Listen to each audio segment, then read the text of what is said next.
लोकशाहीचा बुलंद आवाज, रिपब्लिकन वार्ता, महाराष्ट्र। नमस्कार दर्शक, रिपब्लिकन वार्ता न्यूज नेटवर्कमध्ये आपलं सगळ्यांचं स्वागत। पाहूया काही ठळक आणि महत्त्वाच्या घडामोडी।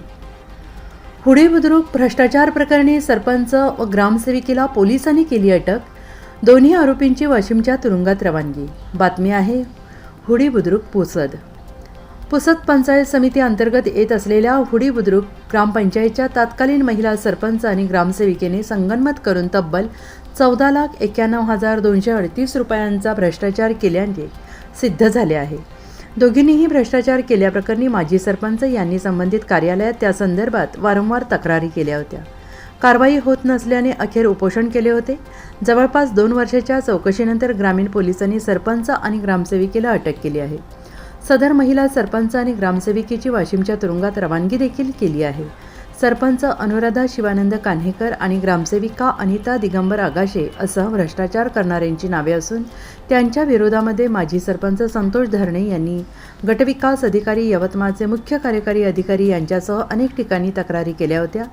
माजी सरपंच संतोष धरणे यांनी 28 मार्च 2022 पासून 8 दिवस ग्रामपंचायत कार्यालयासमोर उपोषण सुद्धा केले होते। सदर उपोषणाचे ग्राउंड रिपोर्ट हुडी बुद्रुक येथे वार्तांकन करून सदर उपोषणाची बातमी रिपब्लिकन वार्ता न्यूज नेटवर्कने प्रसिद्ध केली होती। सरपंच व ग्रामसेविकेने हुडी बुद्रुक ग्रामपंचायतमध्ये सन 2018 ते 19 मध्ये दलित वस्ती, तंटामुक्त गाव, पाणीपुरवठा निधी, स्वच्छ भारत मिशन या योजनेमध्ये भ्रष्टाचार केल्याचे सिद्ध झाले आहे। तत्कालीन ग्रामसेविका व सरपंचांसह सदस्यांवर फौजदारी कारवाई करावी अशी मागणी माजी सरपंच संतोष धरणे यांनी केली आहे।